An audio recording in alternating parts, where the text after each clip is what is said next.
سبحان اللہ وہ کیسے مریض ہیں، پیج 93، نیکی کے سفیر۔ اس واقعے کے راوی ڈاکٹر محمد بن عبد الرحمن العریفی ہیں۔ کون ہیں وہ جنہوں نے یہ کتاب لکھی؟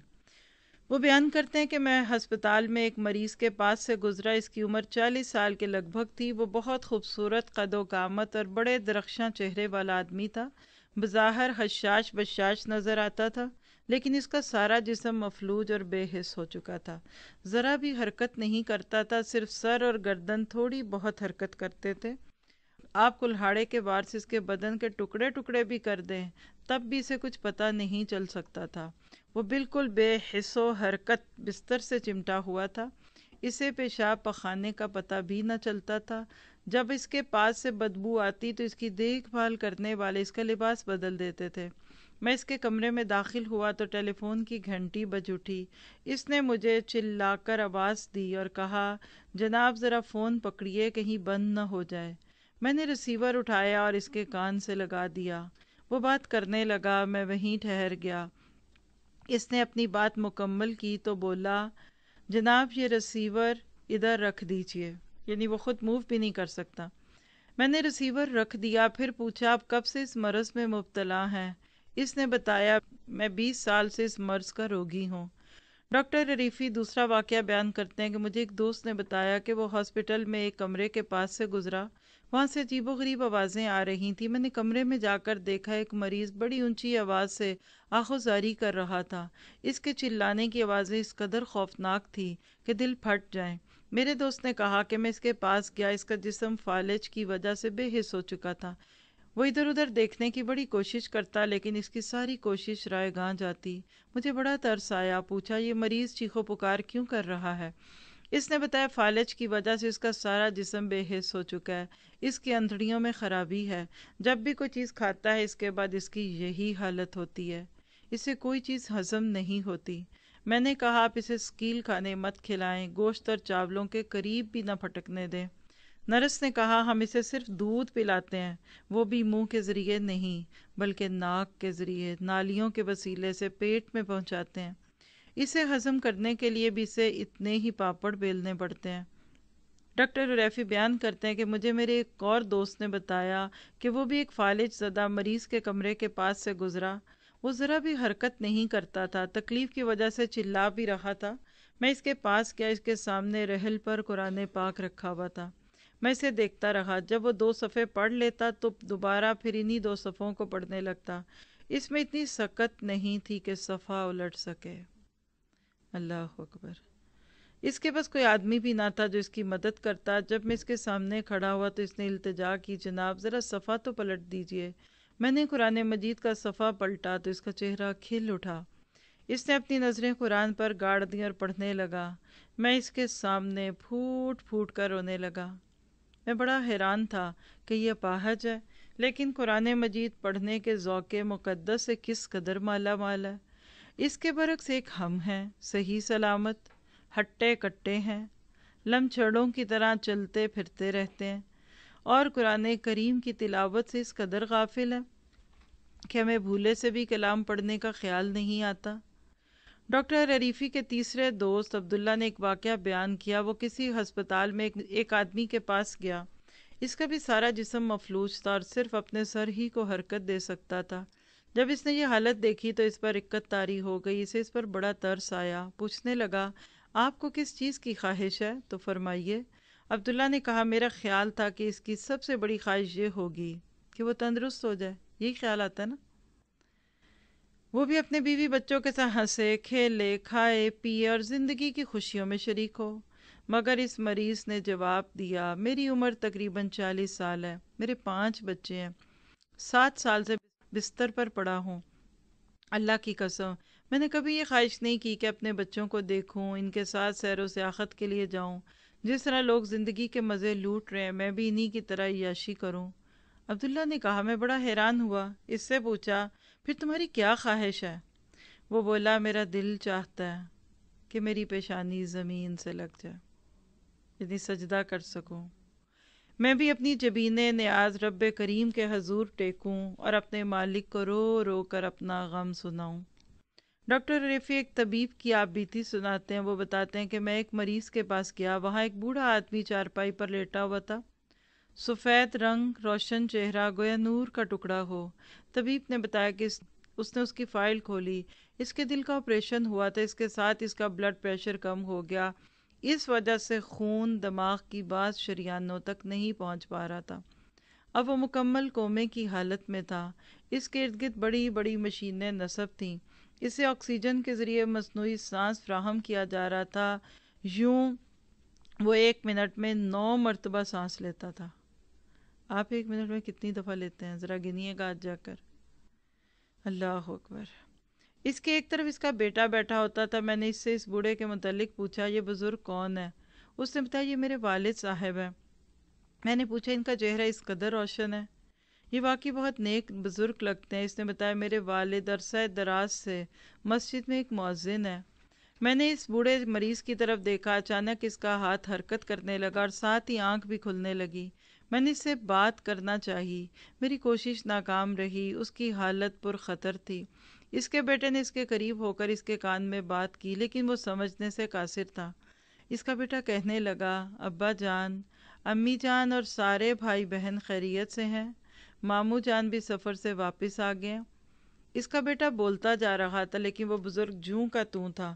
وہ ذرا بھی حرکت نہیں کر رہا تھا. ادھر سانس فراہم کرنے والا آلہ مسلسل 1 منٹ میں 9 مرتبہ سانس کی سہولت بہم پہنچا رہا تھا.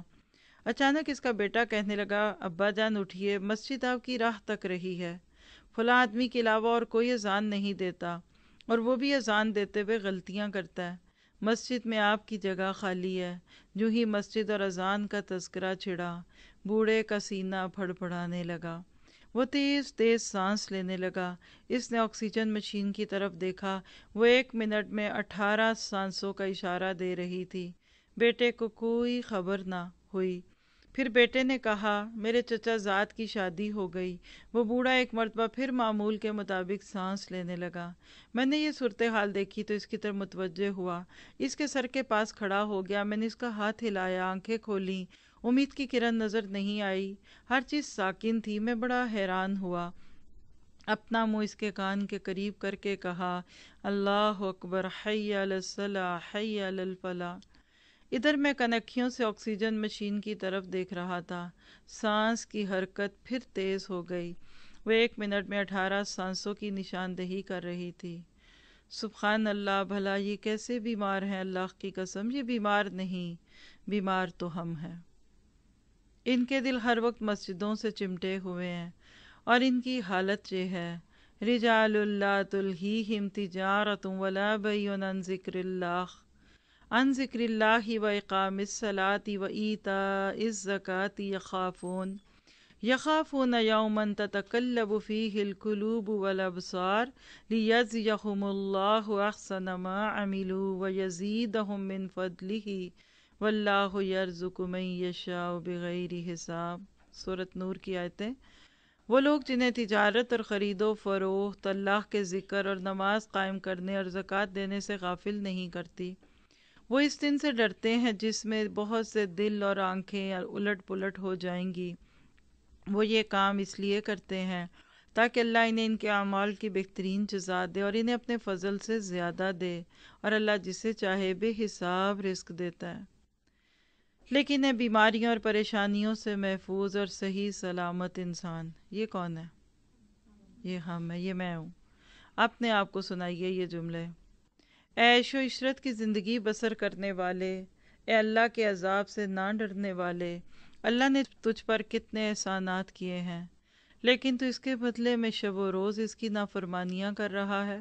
تو کب سمجھے گا؟ سنبھل جا، ابھی مہلت ہے. تجھ پر رب کریم کی انعامات لگاتار ہو رہے ہیں. رب ذوالجلال کا دست بخشش کبھی نہیں تھکتا. تجھ پر اس کے انگنت احسانات کی برسات ہو رہی ہے. کیا تو ڈرتا نہیں کہ کل تجھے عاقبت کے کناروں پر حشر کی ہلچل اور ہیجان میں اللہ وحدہ لا شریک کے سامنے جواب دہ ہونا ہے، ان نعمتوں کا حساب دینا ہے؟ بتا اس وقت تو کیا جواب دے گا جب وہ تجھ سے پوچھے گا اے میرے بندے، کیا میں نے تجھے صحت و تندرستی سے نوازا نہیں تھا؟ کیا میں نے تجھ پر رزق کی فراوانی نہیں کی تھی؟ کیا میں نے تجھے صحیح سالم کان عطا نہیں کیے تھے؟ تو کہے گا اے اللہ تو نے یقیناً مجھے یہ ساری نعمتیں عطا کی تھیں۔ پھر وہ جبار و قہار قادر مطلق تجھ سے سوال کرے گا تو میری نعمتوں کے مقابلے میں میری نافرمانی کیوں کرتا رہا، اور میرے عذاب و انتقام سے بے خوف ہو کر گناہ پر گناہ کیوں کرتا رہا؟ اس وقت سارے پردے چھلنی ہو جائیں گے، سب بھید کھل جائیں گے، تیرے سارے عیب و ہنر پوری مخلوق کے سامنے یاں ہو جائیں گے، تیرے روبرو تیرے گناہ پیش کیے جائیں گے۔ گناہ کی نحوست کس قدر گھنونی ہے! ایک چھوٹے سے گناہ کی وجہ سے ہمارے باپ آدم کو جنت سے نکال دیا گیا۔ قوم نوح کی تباہی کا سبب یہی گناہ بنے۔ قوم عاد اور سمود کو ان گناہوں ہی نے ہلاکت میں ڈالا۔ ان گناہوں نے ہی قوم لوط کی بستی کو الٹا دے مارا۔ قوم شعیب پر بھی گناہوں کی وجہ سے عذاب آیا۔ فرعون اور اس کی قوم پر المناک عذاب نازل ہوئے۔ ابرہہ پر نوکیلے پتھروں کی بارش ہوئی۔ اس کا سبب صرف گناہ اور نافرمانی کی زندگی تھی۔ جو آیت بیچ میں تھی وہ سورۃ نور 37-38۔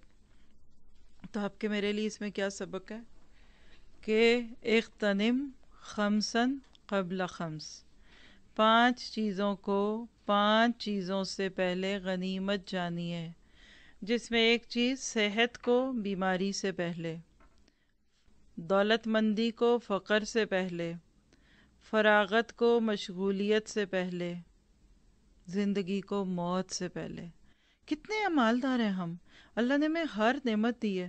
خاص طور پہ اب دیکھیے کہ ان بیماروں کا حال پڑھ کر کیا دل کی گہرائی سے شکر نہیں نکل رہا؟ اور بھی 2 گھنٹے بیٹھے رہیں تو انشاءاللہ کچھ بھی نہیں ہوگا، اور کہاں ایک انسان پلٹ نہیں سکتا۔ اور مجھے اس سارے واقعات میں سب سے زیادہ ایموشنل وہ لگا کہ وہ ایک ہی قرآن کا صفحہ بار بار پڑھ رہا ہے، پلٹ نہیں پا رہا۔ کبھی آپ کچھ سن رہے ہیں اور اس میں ریپلے کئی بٹن اور بار بار وہی آڈیو سننی پڑے تو گھبراہٹ ہوتی ہے، دل کرتا ہے آگے کچھ اور سنیں۔ اتنی سکت نہیں ہے اس شخص میں کہ وہ قرآن کا صفحہ پلٹے، پھر بھی وہ قرآن پڑھ رہا ہے۔ آپ کے میرے لیے کیا مشکل ہے؟ تو اللہ تعالیٰ سے دعا ہے کہ نعمتوں کے زوال سے بچائے۔ اللہم انی اعوذ بک من زوال نعمتک و تحول عافیتک و جمیع سخطک۔ اے اللہ، نعمتوں کے پلٹنے سے تیری پناہ میں آتے ہیں، تیرا اجتماعی عذاب ہم پر نہ آ جائے، اور اللہ تعالیٰ ہمیں اس ہر چیز کو غنیمت سمجھتے ہوئے اس سے بہترین فائدہ لینے والا بنا دے۔ سبحانک اللہم و بحمدک، اشہد ان لا الہ الا انت، استغفرک و اتوب الیک۔ ربنا تقبل منا انک انت السمیع العلیم وتب علینا انک انت التواب الرحیم، وصلی اللہ تعالی خیر خلقہ واصحابہ اجمعین۔